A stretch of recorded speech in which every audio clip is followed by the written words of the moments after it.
United We Stand, A Marine's Fight, written by Marine Corps veteran Julian Eschyard.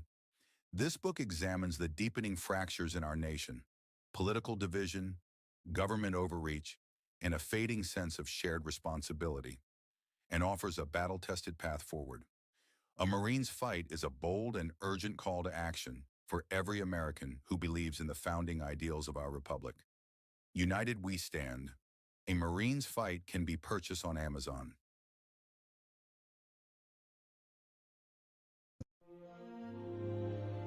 We're about news, commentary, conversations, truth, liberty, and God. We stand for American values and our flag. We believe that the Constitution is a document that fortifies rights already given to us by our Creator. We will not apologize for our love of God and country, ever. We are Right America Media.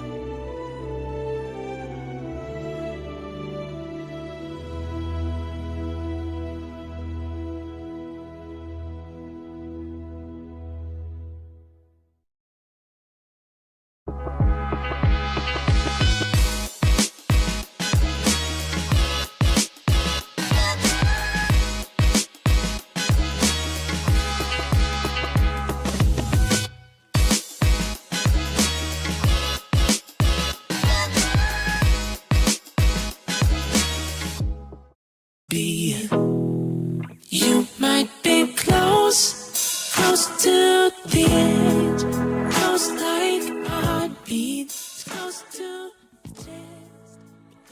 Oh man, oh man, oh man. We're back in the saddle. It's a beautiful Tuesday.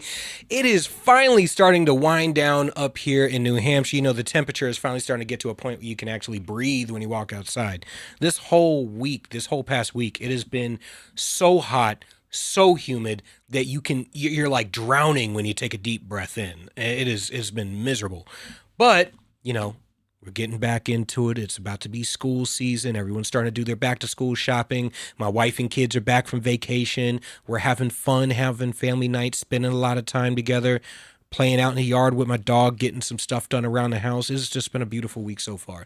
But in news, you know, I have been taking a backseat in politics recently and just taking an observatory position because I see things happening, you know, around the country. I see things happening within the Trump administration. I see debates being had, which we're going to get to that in a moment. And, you know, I see stuff even happening here in the state. So I have some things, as usual, I have thoughts about everything that's going on, right? So I have made no bones about the fact that I am biased when it comes to the New Hampshire Congressional District 1 race. Chris Bright is my guy. I ran his campaign last time. He's a great guy. He's a guy that checks off all the boxes of what New Hampshire needs, is right in line with where the average Granite Stater is on every single issue, as well as having a forward-thinking mindset and having this unity and the ability to stand up in front of a crowd and really convey, not just logically, but emotionally, where we are right now and where we need to go as a state, as a people, as a country. And I think he's the guy for the job. Now, aside of that, I know Holly Novaleski and I know Brian Cole, and they're both great people. And that Holly Novaleski just announced that she's going to be jumping into CD1 race after stepping down as vice chair of the New Hampshire Republican Party. So once again, we are in a position, and this is not me lambasting Brian Cole or Melissa Bailey or Holly Novaleski in particular. This is me highlighting something that I see as a constant problem in New Hampshire politics. We have a lot of people who want to be the guy more than they want to make sure that we even have a guy in that seat. And we are very likely, because we have a late primary, going to end up duking it out right around to the end, while the Democrats, thank God they have a primary going on, but I expect them to more or less coalesce behind a candidate far earlier than we will. We're going to have this level of bias, right? Or we're going to get into this late primary and have 2 months to all of a sudden turn around and run a general election. And while I've run the numbers and we had great numbers starting out for both the Senate race and the CD1 race, should everybody coalesce behind a single candidate, the energy coalesce behind a single candidate, and it'd be very clear that there were breakaways in both races very, very early on. Scott Brown was looking at a 55 to 65% chance of winning the Senate seat, with all the energy coalescing behind him and breaking away from the pack early. Chris Bright was looking at a 65 to 75% chance of everything, if everything coalesced behind him and he broke away from the pack early. And this is also taken into account their histories, their positions, their, the money, everything. I'm seeing the primaries start to pop up because, this is New Hampshire. Anybody can run for office. And I don't necessarily have a problem with primaries. I really don't. As a matter of fact, I think primaries are very, very, very healthy. Okay? Especially when you have an incumbent. I think incumbents deserve to be primaried or deserve to be questioned as to how they conduct themselves in office and what they voted for, what they passed, what they didn't pass, whether they miss votes, whether they show up for votes, whether they're sleeping. He talked to a bunch of Democrats and a bunch of the congressmen in D.C. They're so damn old that they can't keep their eyes open during hearings and stuff. I'm looking at this and I'm going, shit. We're in this endless cycle of having 10, 20. We're going to have like anywhere from 6 to 12 candidates that are probably going to end up putting their names on a ballot. And while most of the candidates aren't going to get more than maybe a couple hundred votes apiece, those 6 candidates that are going to be on a ballot with a couple hundred votes apiece end up taking away a lot of votes from any of the other candidates. And yes, I do mean taking away, because most of those candidates that are running that only get a couple hundred votes apiece, they don't really have a platform that they're running on. They just felt compelled to serve. And my argument is, if you feel compelled to serve and you don't actually have a platform that translates to a federal election, you should probably be running for state rep, or you should be running for town council or zoning board or school board, because we have just as many fights locally, if not more, than we do at the federal level. Okay. And the vast majority of the things that are hitting your wallet, that are hitting your kitchen table, that are hurting your family and your kids, property taxes, electricity prices, all that stuff happens within the state, happens within your local area, building, house developments. That happens at a local level. You need to be attacking your local level. The stuff getting passed in your school system, that your kids are increasingly graduating, but graduating not knowing jack shit. The reason why they're graduating not knowing jack shit is because that's happening at a local level, and nobody wants to get active at a local level because that's not sexy. That doesn't mean that you get to use the Twitter machine in your hand. So, it is what it is. Now, I'm going to say this. Knowing Brian Cole and knowing Holly Novaleski and liking them both, they are both more than welcome to come on. Just because I have a bias and obviously have already endorsed and supported Chris Bright and endorsed and supported Scott Brown doesn't mean I am unwilling to do a cordial, productive interview with any of the other candidates. I will have everybody on. I will invite everybody on. I will have a discussion with them, and I'm not going to give them gotcha questions or ask them anything that I wouldn't have asked any of the other the 2 candidates that I actually support. And the reason why is because I believe in at least a basic level, I can have my own bias and I can step outside of that bias and conduct an interview the way an interview should be conducted. Okay, because I don't believe in allowing my emotions or my own particular views to color whether or not somebody should or should not receive good information about a candidate. But what I am asking is, candidates,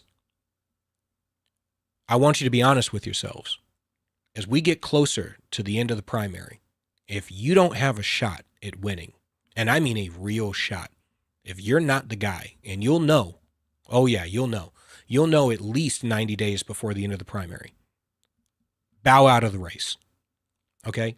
By the time you're going to have to go up to be honest, by the time you're going to have to go up there and actually file at the State House, you're going to know whether or not you're in contention to be that guy. If you're not in contention to be that guy, don't file at the State House. Okay? Don't run for office just to make a statement. Make a statement by doing something else, please. Get active in your local communities because we very, very desperately need you. I'm not telling you to go away. I'm telling you to get active where you can be the most effective and where a lot of stuff is really hitting us on a daily basis. Okay? Aside of that, we've had a lot of weird debates going on, right? So we had a debate going on regarding black conservatives, right? There was a progressive. It's going to take on, Jubilee hosted. And I'm gonna read this because Rob Smith posted it. Okay, you know the Rob Smith, the black conservative commentator that came out under Turning Point and stuff. And I've had my agreements and disagreements with Rob. He's a nice guy over the years, along with many of the mainstream black conservative pundits, influencers, so on and so forth. But so there's been this conversation hosted by Jubilee with this progressive where supposedly she ran the gambit of all these black conservatives who all invariably said very much the same thing. Some of these kids I have issues with, some of these kids I don't. Mostly because I find them to be very, very repetitive and to take a automatic defensive position against everything the left says. This was about whether or not systemic racism really exists. Now, I've already made my personal my observations and my belief about systemic racism is real. Okay. It is progressivism. It is Marxism cross-dressing as progressivism. And it is highly focused in black urban communities where there is no ideological, political, or cultural machine to combat it. And once that death, poverty, and destruction has become perfected, then it is exported throughout the rest of the country via popular culture and the education system. So what we're really talking about is a system of policies that have destroyed growth, that have destroyed the family, that have destroyed the things that made the black community strong, even in spite of all the things that we have dealt with throughout this country's existence. And because it was so entrenched, and many of these Democrat-run cities, yes, these progressive Marxist-run cities, have been run by progressives since FDR, which means round about 90 to 100 years, right? With very little Republican interference. And when there is Republican interference, is it real conservative interference? Is it like Booker T. Washington, Frederick Douglass, Carter G. Woodson interference? No, it's not. It's Mitt Romney, a little bit less left than the left, right? And that is not productive because that doesn't actually give people an idea of what conservative policies are. So like if you're saying you have a problem with a lack of transparency and accountability in the police, right? What is the tenet?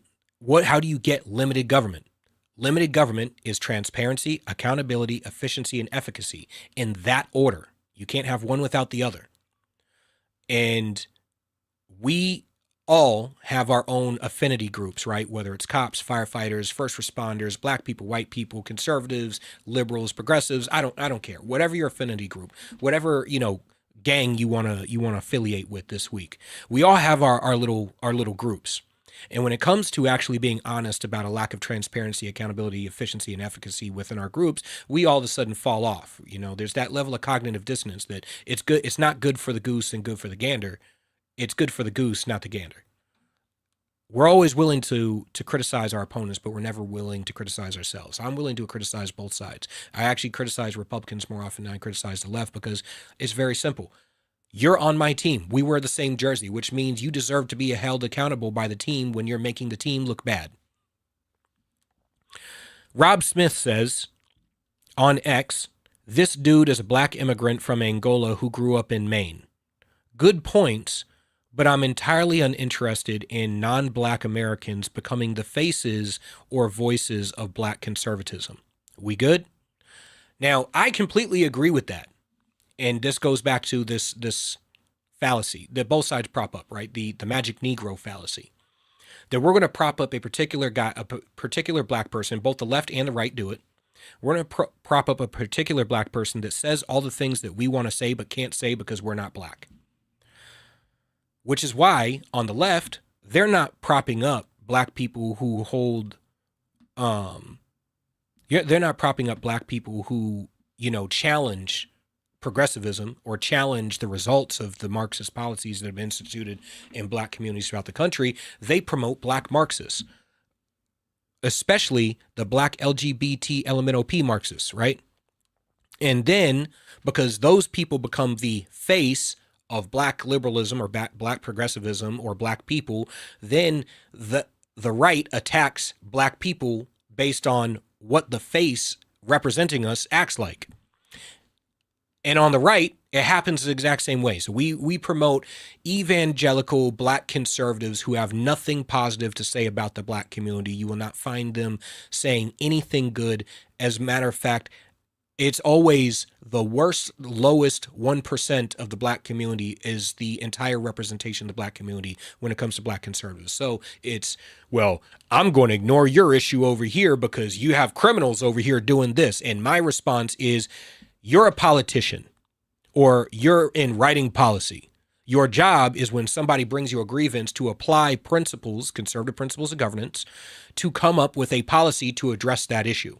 You never, as a business or marketing perspective, tell a client that you cannot solve their problem or that you are disinterested in their problem or that their problem isn't real. As a matter of fact, the reason why Kamala Harris lost her race in the first place is because she kept telling America that our problems were not real, that we were, don't believe your lying eyes, kids.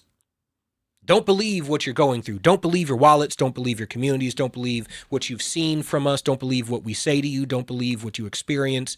And especially to black men, right? Black men throughout the election cycle were telling Kamala Harris, you're ignoring us. You're casting us out. You're doubling and tripling down on black girl magic. And that doubling and tripling down on black girl magic is coming with a whole bunch of misandry. A whole bunch of, you should vote like a woman, like a black woman. And there was a backlash.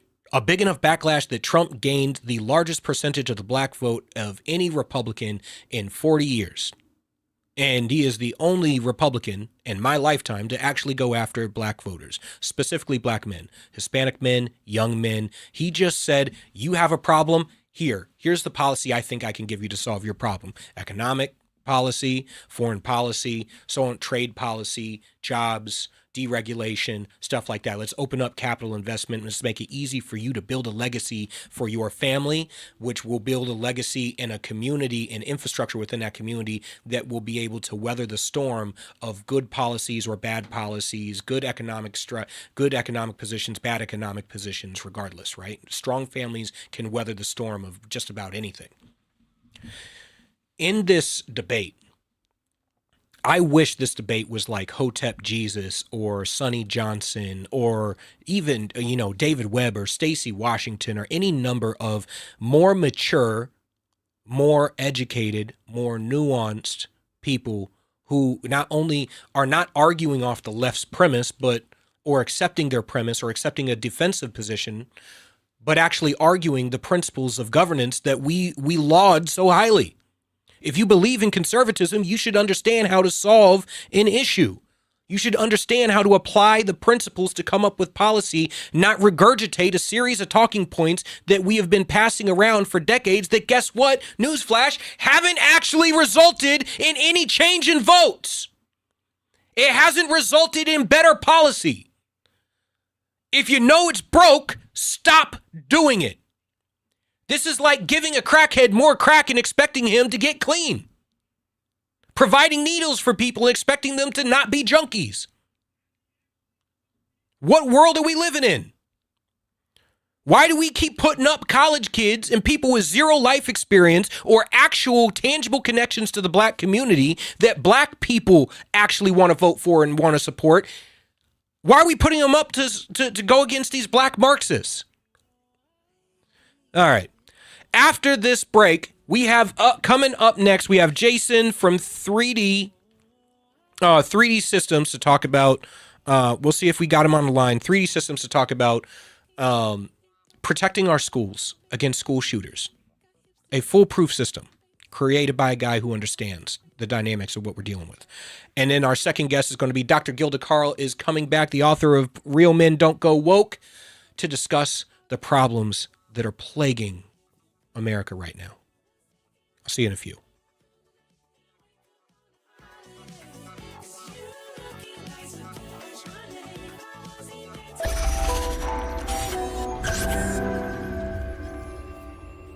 United We Stand. A Marine's Fight, written by Marine Corps veteran Julian Eschyard. This book examines the deepening fractures in our nation, political division, government overreach, and a fading sense of shared responsibility, and offers a battle-tested path forward. A Marine's Fight is a bold and urgent call to action for every American who believes in the founding ideals of our republic. United We Stand. A Marine's Fight can be purchased on Amazon. New Hampshire Republican Governor Kelly Ayotte has been making a lot of noise about how she's funding education. The Republican budget she just signed provides more money for education than ever before. She even bragged the other day that New Hampshire is top 10 in the country when it comes to funding our children's education, as if giving money to school systems has anything to do with learning. If you look at the math, and if you got schooled in New Hampshire, the odds are good it's not your best subject. It's the exact opposite. The more money we throw at schools, the less kids learn. We're committed to wasting money on an experiment that failed, unless wasting money to drive parents to homeschool their kids was the goal. We prefer to pick on Democrats, lower hanging fruit and all that, but our rhetorical woodshed doesn't discriminate. If that sounds refreshing, you need to check us out. This is Steve McDonald for Granite Rock, and we'll keep shining the light on them for you. The Spirit of a True Patriot, the inspiring story of retired Captain Douglas J. Ernest. Douglas Ernest dives into the thrilling and transformative journey of a man who defied the odds to forge his path as a soldier and a businessman. This book is more than an autobiography. It's a call to action. Experience the remarkable story of a man who never takes no for an answer. You can find The Spirit of a True Patriot, the inspiring story of retired Captain Douglas J. Ernest, on Amazon. This could be the moment we've been waiting for, the chance to feel alive. Sometimes we forget we live in one of the most beautiful states in the country. This summer, vacation right here and discover your new. This is where it all begins.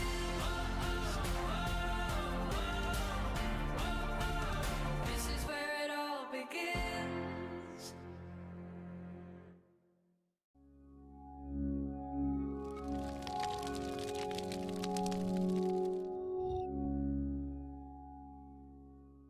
In my heart, then you speak, the melody seems to rise. All right, welcome back. So I just finished, I was talking the last segment, and I was telling the producer, Juan, during the break, we are going to have Jason from 3D Response Systems. He's going to be on in about 10 minutes, dialing in. One of the things that we were saying during the break is I hate these debates on Jubilee when it comes, specifically the ones when it comes to black issues, right? Because I've often said there is a population, there is an industry on both sides of the aisle that exists to keep the problems in the black community first and foremost in our minds, right?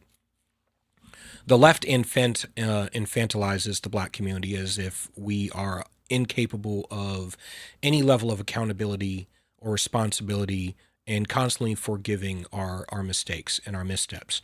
And the right refuses to acknowledge any part of the black community that is not degenerate. Okay? And I'm sitting here going, how can you run on the fact that progressive policies are bad for a community, cycle after cycle? And then when given the opportunity to actually propose a solution, you spend an entire debate arguing, playing the game of who's memorized their side's talking points the best.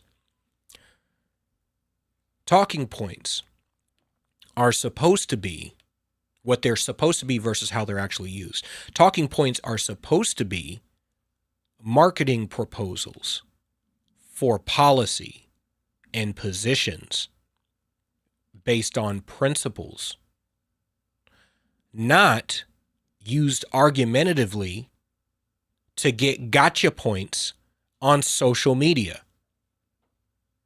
And that's really what it is when you're having these debates, which side has the larger group of viewers that they can go and post their clip online to get told how awesome and amazing they are and how intelligent they are and get pat on the head and say, good boy for going out there and doing it.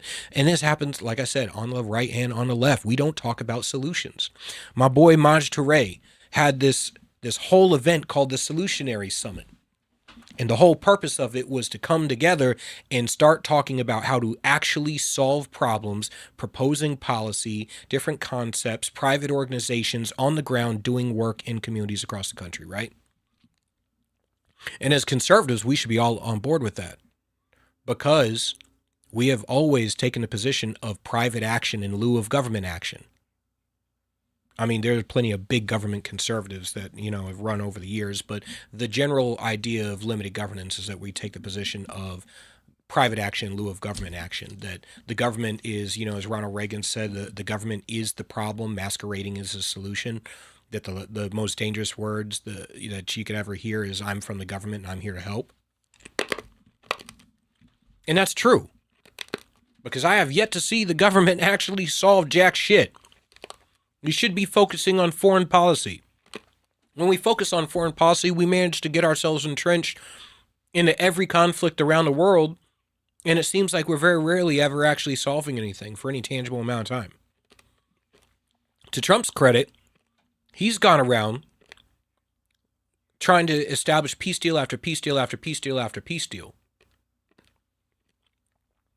And he's not getting any credit for it, because there are people who wake up in the morning and all they want to do is shit on this man and everything that he's done. Trump derangement syndrome. And from the other side, as me and Keith were talking about on Grand State Live last week, there are just as many people on the right who praise Trump as if he is God Almighty, as if he's a king. And I think it's neither. Trump derangement syndrome and Trump devotion syndrome are flip sides of the same coin of fanboy politics. Stop jerking off, stop masturbating to politicians. They're regular people. I promise you, when Trump puts on his pants in the morning, he puts them on one leg at a time. I mean, I've never witnessed it, but I highly doubt that at 80 years old, he's going to do a backflip off of his master bed into a pair of dress pants. Okay? We need to get real.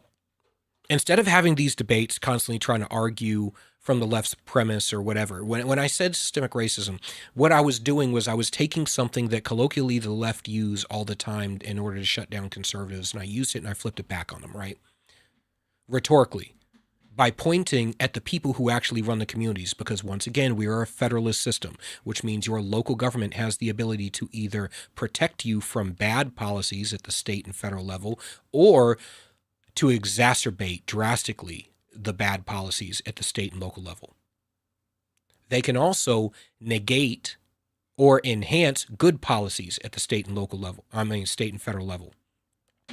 And often enough, there's this game that gets played in politics where we are always trying to, politicians like to push the envelope, pass the buck, right? They want to pass the buck to the next guy up the chain. Oh, don't blame me for what I did since I've been elected. You got to blame that guy up there. They're always trying to push the responsibility and the accountability for their actions to the next guy up the ladder. And we're always looking at the federal government, the president of the United States, as if just because we elected Donald Trump, all of a sudden the shit happening down the street from us is going to get better. Well, guess what? That's not how our federalist system works. If you live in a red district and you feel that you have a government boot on your neck, it doesn't matter whether it's a red boot or a blue boot. If you live in a Democrat district and you have a boot on your neck and it's a government boot, it's a blue boot. It's Democrats doing it to you.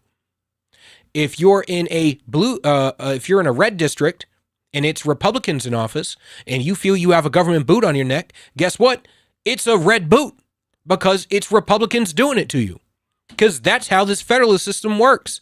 And if you paid more attention to your local politics, you paid more attention to what's happening in your own backyard, you'd be able to stop it. You'd be able to remove the boot from your neck. This is why I don't look at these arguments the same way everyone else does. I see the political gangbanging for exactly what it is, and I'm honestly so freaking tired of it. I take the position that I don't care how you describe the color of the boot on your neck. I have a grasp of principles and policy and political strategy to the point where when you describe me a problem, I can tell you that there is a policy and I can explain a policy to you and come up with a policy that will remove the boot from your neck so you can breathe. Right now, we have so many regulations in this country. Literally everything you do is taxed and regulated to the point where the average person is struggling to breathe and doesn't even know why. And all I want to do is remove that boot so American citizens can breathe. Because guess what? Whether you're a Republican or a Democrat, you're an American citizen. And because you're an American citizen, I care about you. If you're not an American citizen, I don't give a shit about you. I'm going to be honest with you. I don't care how war-torn your country is. I don't care how bad it is. I don't care what you're fleeing. I just don't care. Because I care about the people in my house, my community, my state, and my country in that order. And everyone else, pound sand for all I care. We'll get to you after we take care of all the stuff that we got going on. And we got a lot of stuff going on. You know, one of the things that is coming up that Trump passed a couple weeks ago, he passed the VA Home Loan Reform Act. Reform Act. Now, anyone who knows about my situation, I'm actually one of the veterans that this would apply to. One of the veterans who got destroyed by the pandemic and has spent every waking moment trying to claw myself back. This would allow me to hit the reset button on my life and get past what the government did to literally all of us. And it would eliminate the bastardization and manipulation of the veteran home loan industry. Okay? There are a lot of people out there who like to take advantage of veterans. I don't know what makes somebody wake up in the morning and want to take advantage of veterans, and I think you deserve to burn in hell an absolutely miserable, long, drawn-out death for doing so. However, it is what it is. We have people in this country we have things in this country we need to correct and we need to fix. And if we're going to fix them, policies like this. I wrote a policy to a similar effect, but my policy was a one-off, one-stop shop. It would have cost $38 billion, would have made whole everybody, and would have ended the situation, allowed everybody to start fresh. But it wouldn't have been the consistent systemic reform that Trump had signed. This bill, I think, is going to change how much of the industry operates. If you know anything about the home loan industry, especially when it comes to VA home loans, prior to the 2009 housing crash, what we had was a system where the vast majority of the lenders, when it came to veteran VA mortgage loans, were banks, actual banking institutions. After that, due to the way everything worked out, it was private organizations and equity firms and so on and so forth that were giving these loans. These are not regular banking institutions. They're not monitored the same, and they're not held accountable the same. Yes, the VA has their system, but there are many predatory agencies out there who all they do is go buy up, veterans' home loans and foreclose on their houses, especially since the pandemic, because almost every house in the country has equity on it right now because we've sustained 10 plus years of consistent growth in the market, not enough supply. The cost to build is high. The cost of transportation is high. The cost of materials is high. The cost of labor has inflated so damn much. It's become so cost prohibitive to build, and we also have a problem with not having enough starter homes in the market. Back in the 80s, 90s, you could buy a starter home and then move up the ladder, move into a bigger home as you get more successful. These days, those starter homes are either being ripped down or turned into Airbnbs, or being bought up by equity firms to keep them off the market, to keep the property, to keep the housing prices high and keep the market high. There's a lot of manipulators out there who are out there manipulating and destroying people's lives. And I'm glad to see the Trump administration is actually doing something about it. Doug Collins, Secretary Doug Collins, if you would like to come on this show to talk about what the VA Home Loan Reform Act, I as somebody who has actually experienced this problem and personally will benefit from this program, I invite you to come on the show. And we can go in depth as you're willing to. You can explain the system to the average veteran out there so that they know what recourse they have to fix the problems that are hitting them in their lives. News this week has been, I gotta say, I have constantly been an advocate for stepping back, putting down your phone, turning off social media, doing, a detox in a way for a day or two. I've been doing it for basically weeks now. Other than prep for the show, I've been do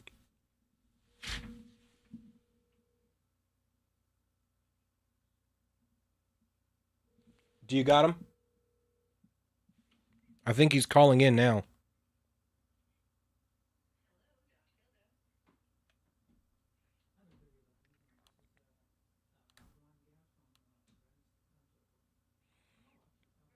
All right, it looks like we got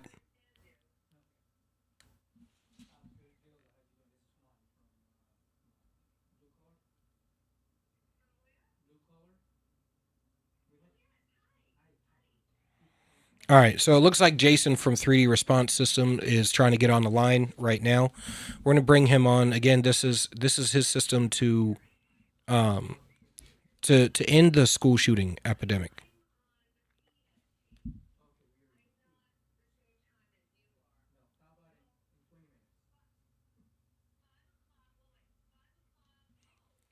All right.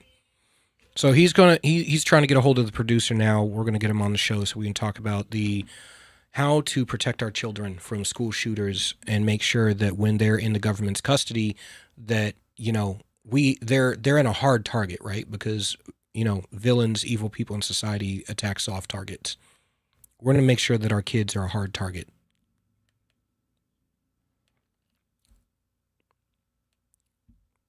It's weird. So Julian, we have him. Give me about 40 seconds, and Okay. then we'll be with him. Okay. All right, sounds good. So, once again, it's been a crazy couple of weeks so far.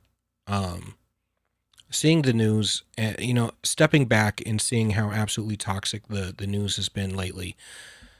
I turn on my X feed hoping to see, things of note, things worth paying attention to, right? And what do I end up finding? More arguing about Sydney Sweeney's jeans, more arguing about which girl is hot, more everybody calling each other degenerates and disgusting, racism, this person's a racist, that person's a racist, constantly focusing on fight videos and all that stuff. It's just a never-ending cycle of degradation. At what point do we step back from the abyss and say, maybe we need to re-examine how we do things? We'll see. We'll see, people.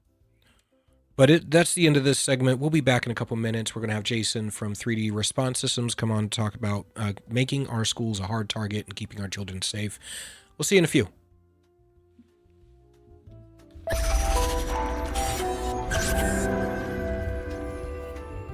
United We Stand. A Marine's Fight, written by Marine Corps veteran Julian Eschyard. This book examines the deepening fractures in our nation, political division, government overreach, and a fading sense of shared responsibility, and offers a battle-tested path forward. A Marine's Fight is a bold and urgent call to action for every American who believes in the founding ideals of our republic. United We Stand. A Marine's Fight can be purchased on Amazon. New Hampshire Republican Governor Kelly Ayotte has been making a lot of noise about how she's funding education. The Republican budget she just signed provides more money for education than ever before. She even bragged the other day that New Hampshire is top 10 in the country when it comes to funding our children's education, as if giving money to school systems has anything to do with learning. If you look at the math, And if you got schooled in New Hampshire, the odds are good it's not your best subject. It's the exact opposite. The more money we throw at schools, the less kids learn. We're committed to wasting money on an experiment that failed, unless wasting money to drive parents to homeschool their kids was the goal. We prefer to pick on Democrats, lower hanging fruit and all that, but our rhetorical woodshed doesn't discriminate. If that sounds refreshing, you need to check us out. This is Steve McDonald for Granite Rock, and we'll keep shining the light on them for you. The Spirit of a True Patriot, the inspiring story of retired Captain Douglas J. Ernest. Douglas Ernest dives into the thrilling and transformative journey of a man who defied the odds to forge his path as a soldier and a businessman. This book is more than an autobiography. It's a call to action. Experience the remarkable story of a man who never takes no for an answer. You can find The Spirit of a True Patriot, the inspiring story of retired Captain Douglas J. Ernest, on Amazon. This could be the moment we've been waiting for, the chance to feel alive. Sometimes we forget we live in one of the most beautiful states in the country. This summer, vacation right here and discover your new. This is where it all begins.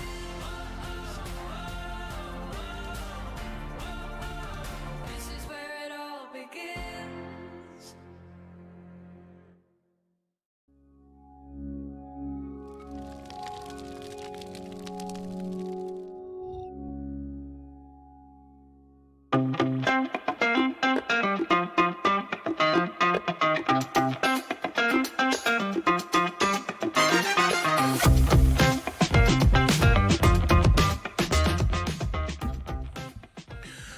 Welcome back to Blue Collar Intellectual Podcast. Go ahead and follow, like, subscribe, share with all your friends. If you don't like it, keep it to yourself.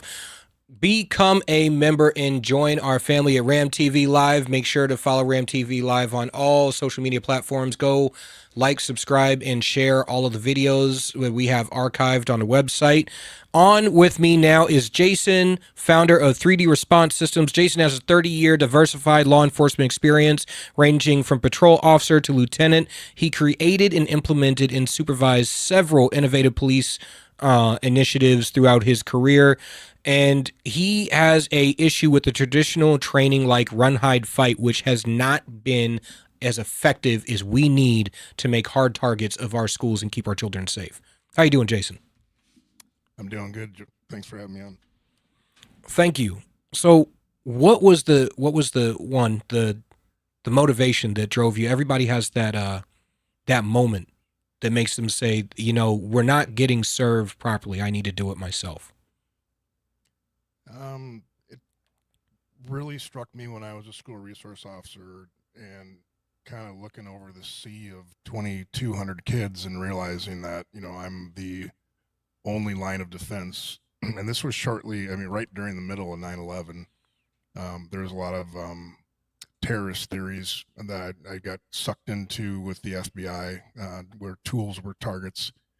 And back then we weren't teaching run, hide, fight, and it was lockdown, and that didn't work. And then I started teaching run, hide, fight, and also police officer response since 2003, right up until 2014, where I refused to do it. In the middle of that, I wrote my thesis paper on active shooters and the response to it. And I basically came to the conclusion that what we're doing is not working. And Sandy Hook for me was the tipping point that nobody's doing anything to fix this.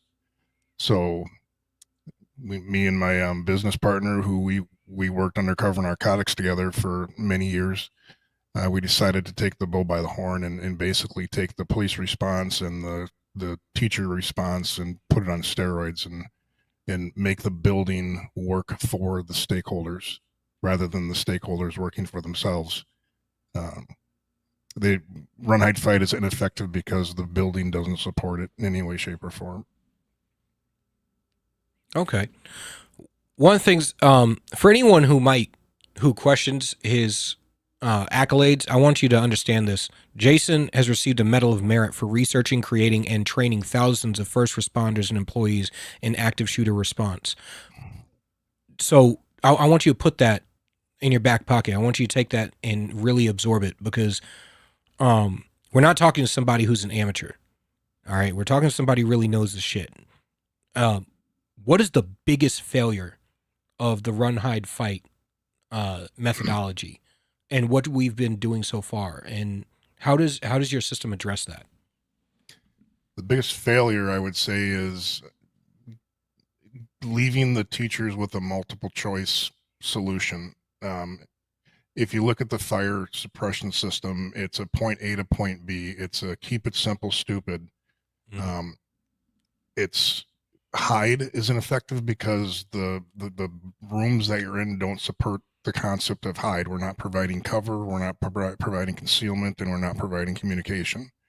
And you being a former Marine and me in law enforcement, we both know very well that if you're given one of those 3 C's, your chances of survival shoot up drastically. I used to teach force on force, and there was a stat from the National Tactical Officers Association that if you're a police officer in a shooting, you have cover, your chances of survival are over 85%. Without it, it's about 17%. And these children, we're not giving them those 3 C's. So we've taken our system and we basically walk through a building, and it's very individualized for that building. And we provide cover, concealment, and communication to every single inch of that building. So those kids and those teachers have a quick response and they can take their school back. Our motto is make a target-rich environment, target less as fast as you can, and provide safety coverage for those children and teachers. And we can take 2,200 kids, and 60 seconds, all those kids are safe. They're behind ballistic material. Their doors are enhanced. Their windows are enhanced. There's internal communication going on. There's police on the way. It's a multi-layered system that's hidden within the school that you don't even think about, but it finally gives the teachers the opportunity to react versus ask, now what do I do? One of the things that I've often seen when it comes to this conversation is there's a lot of focus on why the school shooters do what they do, and a lot of focus on how they gain access to the school in the first place. Because that first entryway, that first entry point into the school, are you, in your experience, are you finding that there are way too many schools? I mean, obviously we know that they're soft targets, but you find that there are way too many schools with multiple entry points where anybody can come and go as they please? Yeah, and that's you're not going to fix that. You know, fire code comes into play with how many doors you need per exit, and we do focus on doors. We do have a proactive means in vestibules where if somebody's trying to force their way in, the windows are reinforced and they can deploy a button called suspect identification, and it basically sprays a bright yellow powder like flour, and it just sticks to them. So it's kind of like the similar of a bank robbery with the dye pack. Okay. Where if somebody's trying to shoot their way through the door, the person who does the buzzing system, their desk is actually enhanced ballistically, so we give them cover. And if somebody, I'll pick Tennessee, she walks in through the first doors, go to the second doors, shoots the glass open, and just walks in freely. With our system, she would have been trapped in that vestibule for a good 90 seconds before she made a hole big enough to get in.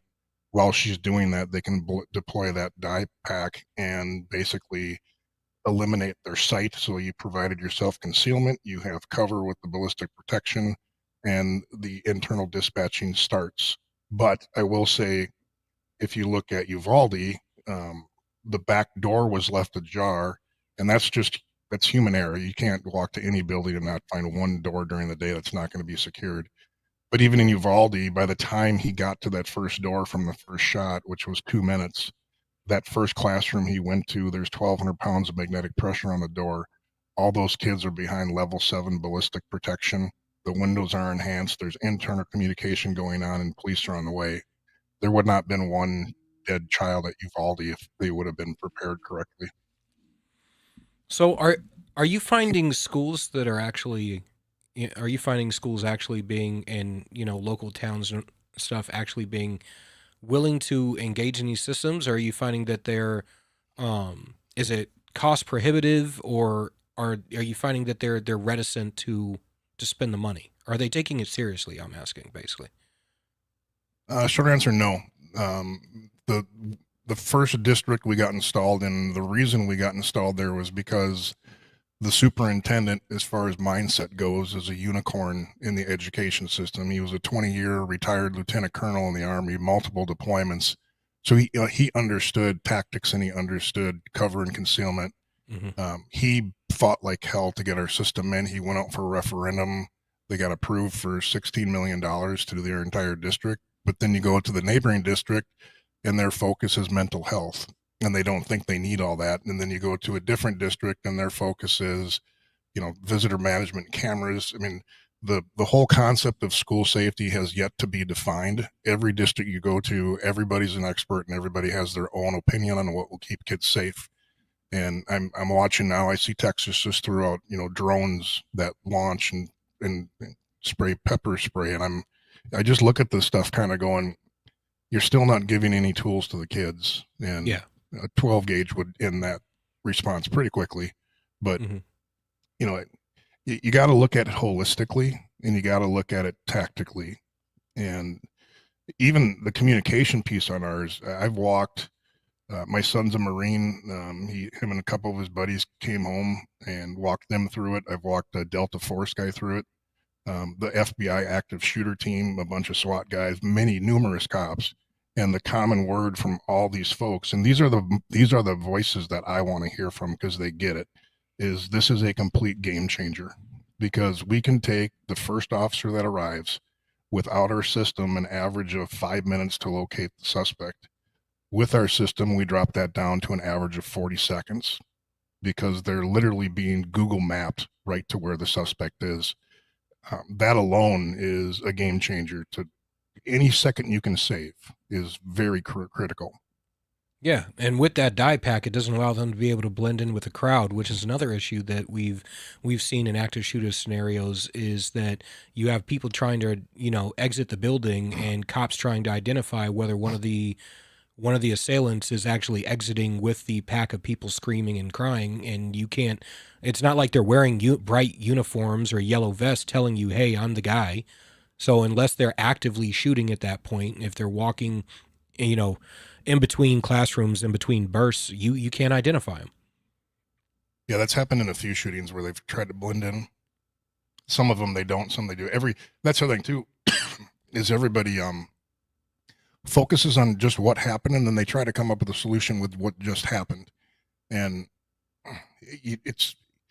it's hard to predict what's going to happen because the first act could happen in the front vestibule, it could happen in the gym, it could happen in a classroom, and you got to look at the school as a whole. And we keep throwing all this money into the front vestibule because of like Uvalde, because of the way he entered the school. I joke about it, but I'm being serious. Excuse me.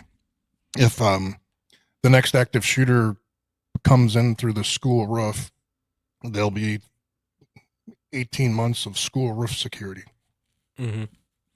We're being reactive, and we need to be proactive and look at the whole building because you can't predict it. No, that's we used to say it when we were active duty. You have to be, when you're trying to prevent a terrorist attack, and Homeland Security anti-terrorism training, you're trying to prevent a terrorist attack, you have to be on your P's and Q's every day, every waking moment, and always get it right. The terrorist only has to get it right once. He only has to be able to penetrate your outer cordon and your security system once. He only has to wait on that one guy to step out, that one security guard or teacher who likes to take a smoke break between classes to step out to their car to smoke and then walk right in the back door. It's literally the same concept, but you're not dealing with trained people, thank God.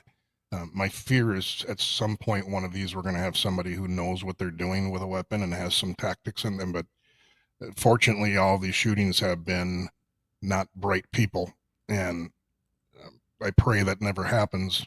But even if it does, with our system, we've done explosive breaching tests on our doors. We've shot the hell out of our walls, broken window. I mean, we've vetted every single layer that we put in there. A lot of repetitiveness with communication or redundancy. Basically, you take that combat mindset or a building search mindset, or trying to find a bad guy mindset, and you put it in the school, and you look at it from, okay, if there's a bad guy in here, how can it help me as the responding officer find this person faster, and how can we help these innocent people stay alive during that moment? And that's our mindset when we go in. We'll sit in a classroom for an hour and look at it tactily on how can we fortify this room, and then we'll draw it up. See, I think that's the difference is when I'm looking at a target that I'm doing protection for, or private protection, executive protection, I'm looking at how to make that target safe no matter what happens in any given scenario. What are the fastest things I can do to increase that target's chances of survival in a bad situation? We're not looking at that. We're looking at how to prevent a bad situation from happening. And here's the problem. None of us have a crystal ball. None of us can tell which guy is going to be the guy on SSRIs this week who's off his meds and decides to shoot up the school. I mean, we've seen the failures in law enforcement responding to these situations. We've seen the failures in teachers responding to these situations, the administrators responding to these situations. I've seen school shooting after school shooting where the exact same predicting markers are there for every single scenario. And yet whether it's obtaining the gun illegally, being on SSRIs or off your meds in some way, shape, or form, being a known quantity to both law enforcement, the schools, and the administration and the teachers, giving a literal specific identifiable threat of what you're going to do and how and who you want to do it to, and then the manifesto prior to doing it, and somehow even after being interviewed by law enforcement, the school, all this stuff, they still managed to be able to do it because we're too focused on trying to mitigate whether or not they actually do it instead of making the children safe should it actually happen. Correct. Yep. And that's what there's too much money. Some of your item, I mean, we do have a portion of our system that's prevention, and this comes from, we've partnered with Life Development Resources, which gets all the court-ordered juveniles to go in for mental health assessments, and they strictly deal with homicidal, suicidal, violent tendency kids. Okay. So that's their wheelhouse, and that was why we partner with them, because that's what we're dealing with. But mental health has kind of been exhausted to a point where it's being, I think, an excuse. Yes, mental health exists, but we're not going to fix it tomorrow. Yeah. My big belief is if you're a teacher or a school resource officer or you work with kids, the most important thing you can do is develop relationships with those kids, become a big brother, a surrogate parent, because you don't know what their family life is like. And you don't know, I mean, you have them literally for 5 hours a day, and then there was somebody else. So most of the kids that made threats when I was a school cop, they were more the quiet ones. They weren't the loud, boisterous ones. We just had one 2 years ago, and I've investigated, either overseen or actually investigated, over 60 active shooter threats in my tenure. And the one 2 years ago, this was a B student, not one disciplinary act. He was a junior, and he was in this district since he was in kindergarten. No negative anything. And he went home and he had a manifesto that nobody knew about. But on a Sunday night, he went in the garage and he grabbed a hammer, and he waited till his mom and dad were watching a movie, and he went up behind and started smacking his dad in the head with his hammer, trying to kill him. And mom intervened, and he grabbed a knife and then tried to stab mom. And we got called there. Thankfully, nobody was killed. But we search his room and we find the manifesto, and in there, it was that day. And then the next day, so that night, his plan was to kill his mom, his dad, his dog, and his gecko. And then he was going to take his dad's gun to the school the next morning and shoot up the school. And, thankfully that 911 call was made, but, this kid was completely off of anybody's radar. I mean, not one police contact, nothing. So it's hard to, and the last 6 active shooters actually didn't even go to the school. Yeah. One interesting fact where I do think mental health is a problem, I think the last 6 were transgender. Yeah. Which is an interesting correlation there. And to me, that's a mental health issue unto its own. But yeah, you got to be prepared because you just don't know. As in life, you don't know. Well, you know what? I want to thank you for coming on. I'd definitely like to have you back on soon. Where can people find you, support your work? Because I want to make sure as many people as possible see what you guys are doing, support it, and hopefully I can shop around your system and give you some contacts here in New Hampshire. We can at least fortify my state. Yeah. 3dresponse.com. It's a pretty robust website. I'm on X at Jason 3D Response. And we also have a bill called the SHIELD Act that in Minnesota, it's working on making it into basically a building code that you have to have our system or a system similar in the building if you're going to build or have an educational building in the state. So kind of like the fire code, but more of a police code type idea. All right. Well, I want to thank you for coming on. I will definitely shop around your system and give you some contacts here in the state, see if we can get that going, because there are kids. All right, that's the end of this segment. Up next, we have Dr. Gilda Carl. She is the author of Real Men Don't Go Woke. We are going to be talking about a really, really hard subject, but you're going to love it. Stay tuned.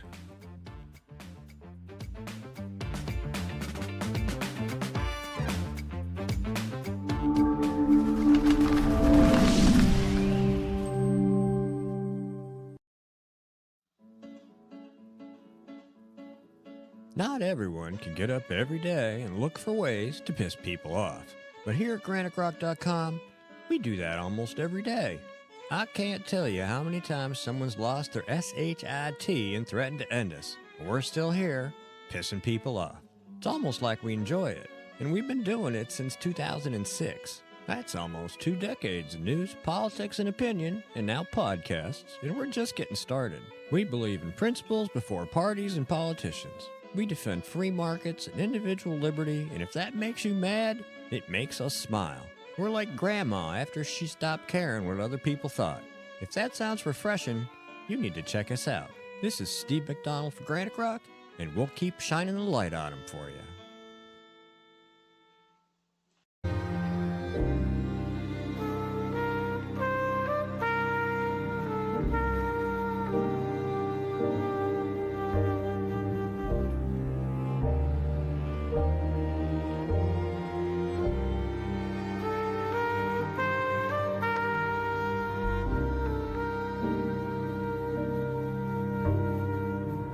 United We Stand, A Marine's Fight, written by Julian Aciard. I wrote this book to decipher through the tumultuous political dialogue and political gangbanging we see on both sides of the aisle between politicians, activists, influencers, and pundits, and get down to brass tacks solutions in order to save our republic. Again, United We Stand, A Marine's Fight, written by Julian Aciard. You can purchase the book on Amazon, Kindle, and Barnes & Noble.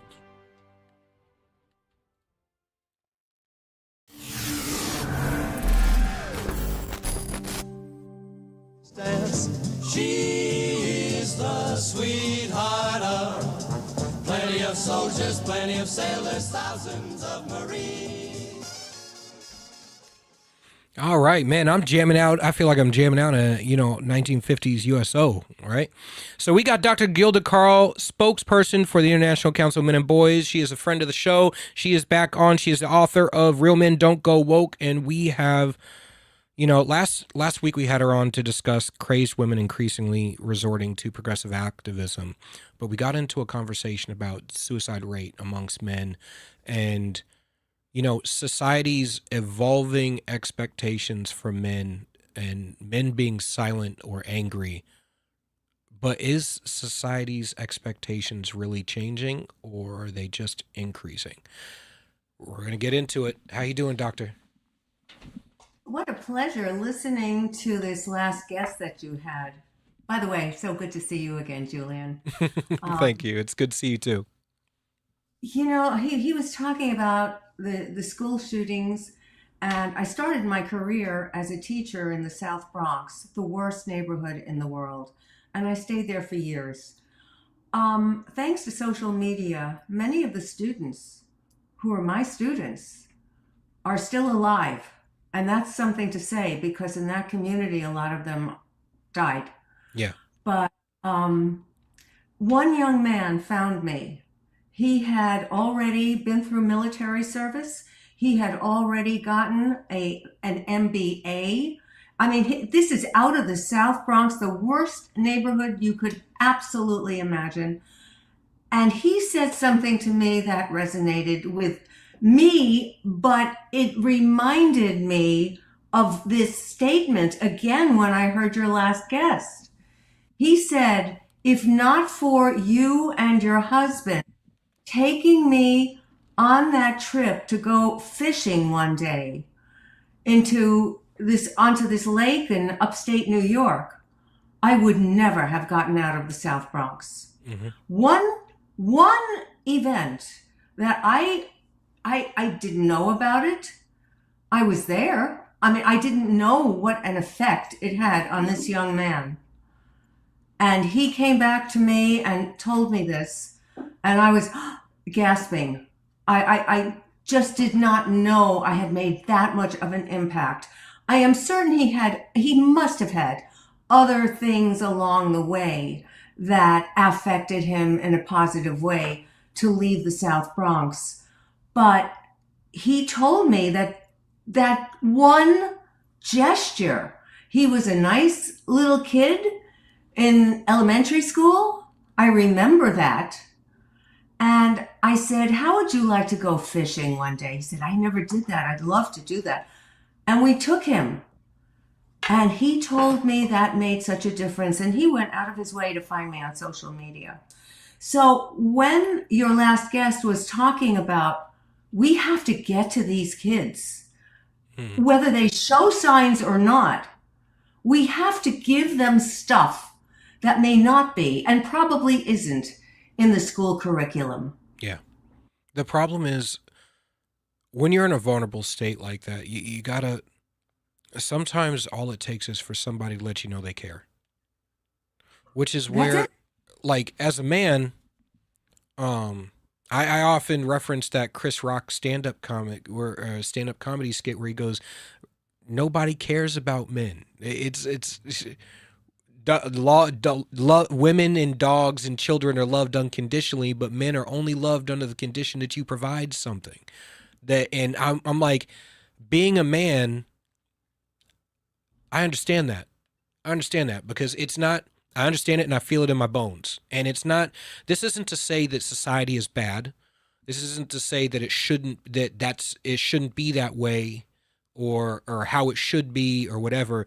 And this isn't to say that male or female psychology, evolutionary psychology is bad or good or one is better than the other. This is to say it is what it is. And how do we address it based on what it is? And one of the things we spend so much time talking about how society should be, as if we haven't gone through thousands of years of getting to this point. And I'm like, you can't just flip your fingers and expect everything to just go, we're going to allow men to cry and women aren't going to be a little bit disgusted or repulsed by that. When, like, women looking at men for, I want to say, my dad often used to say, you're supposed to be your wife's, the mountain for her waves to crash on, the rock for her emotional waves to crash on. You're supposed to be calm and sturdy. And that doesn't mean that you don't have emotions. It doesn't mean that you can't have those moments of vulnerability, but that you can't allow those moments of vulnerability to overtake your role in what you're supposed to be as a man. Because once you do, and that becomes how you operate with her, you become codependent. And I had a conversation with my therapist about this because after getting out of the service, I lost my identity. I had PTSD. I was depressed because I lost my identity. And with everything I was going through, I leaned on my wife.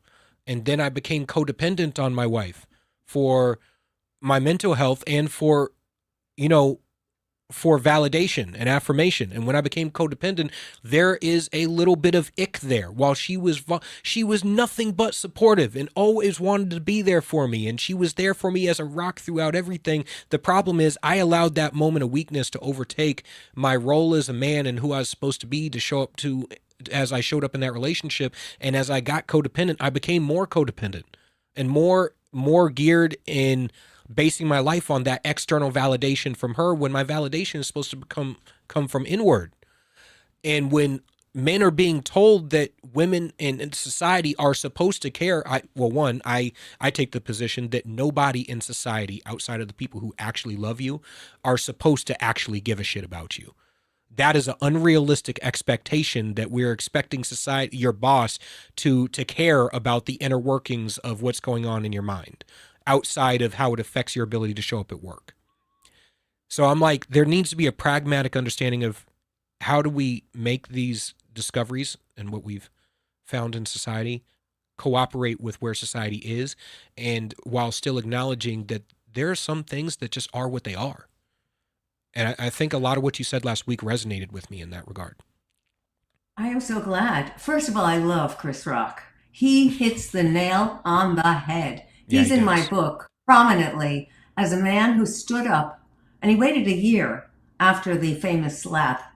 He stood up and he spoke his mind, but it took him a year, and that's fine. It took him a year to gather his thoughts and know how he was going to project what he was about to say to the world about what he withstood. So that's point number one I wanted to make. And point number two, I do read the social media responses to everything I post on TikTok, on Instagram, on all the social media. People do respond. And besides telling me they hate my hair and they hate my this and whatever, all this other garbage that I just throw away because they have nothing better to do than to make fun of other people. Yeah. What I am getting from men, and you're not going to see these in the studies because studies don't examine this particular demographic, but what they are saying is that nobody cares about us. Yeah. Men are saying that. Nobody gives a damn about us. And if I had heard that once or twice, I would have said, okay, well, that's one man's opinion. But I am hearing it much too much. And isn't that the topic today of what we're talking about? We're talking about the feminist society versus paternalism, and what the feminists are saying is a paternalistic society, wherein the stats don't support that at all. Yeah. Men are behind in 12 different areas around the world. And my organization, International Council for Men and Boys, put out all this information with plenty of supporting data, where men are behind in education, in health, in child labor, boys doing horrendous things, false allegations. I'll just go through the 12 that my organization put together. Victims of violence. Would you believe that men are violated more often than are women? And yet that's not the way mainstream media reports it. No.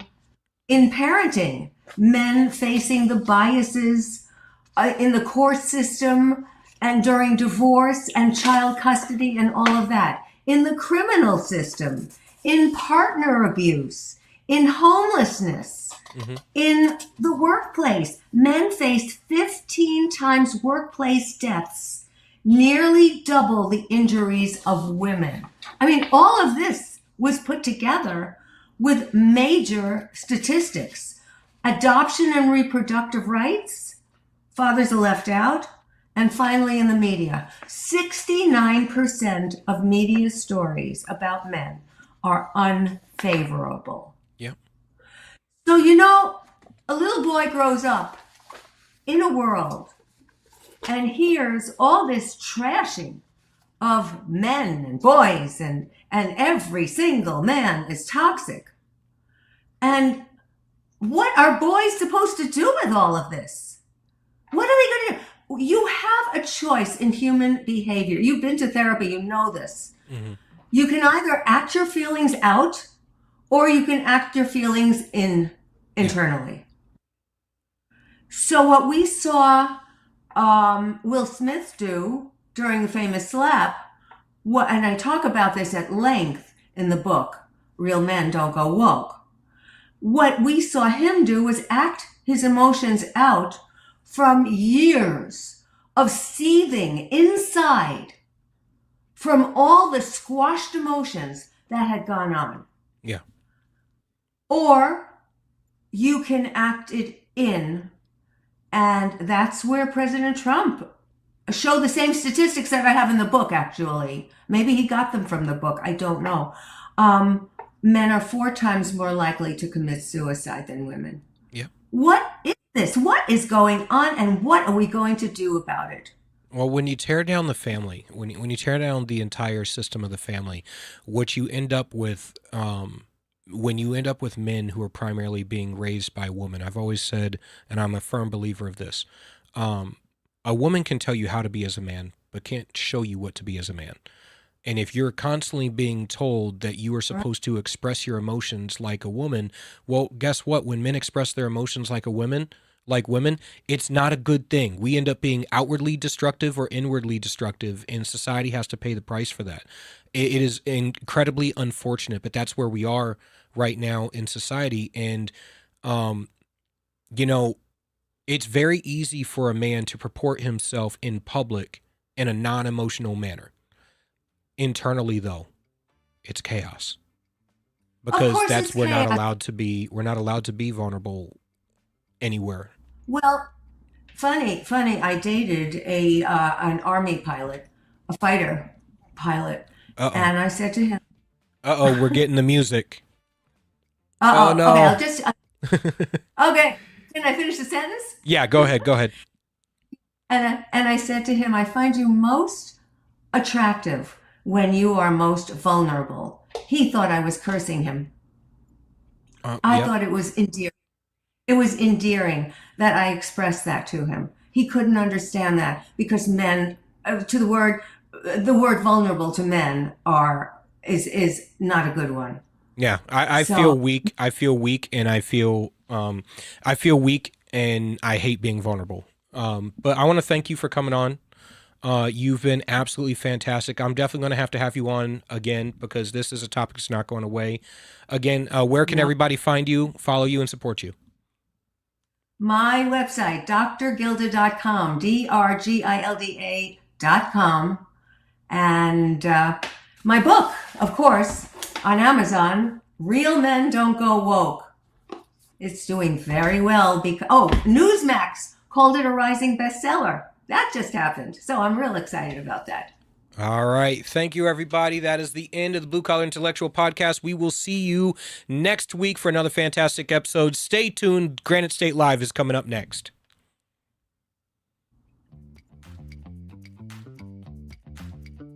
United We Stand. A Marine's Fight, written by Marine Corps veteran Julian Eschyard.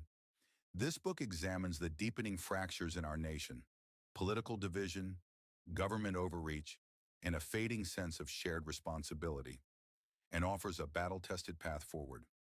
A Marine's Fight is a bold and urgent call to action for every American who believes in the founding ideals of our republic. United We Stand. A Marine's Fight can be purchased on Amazon.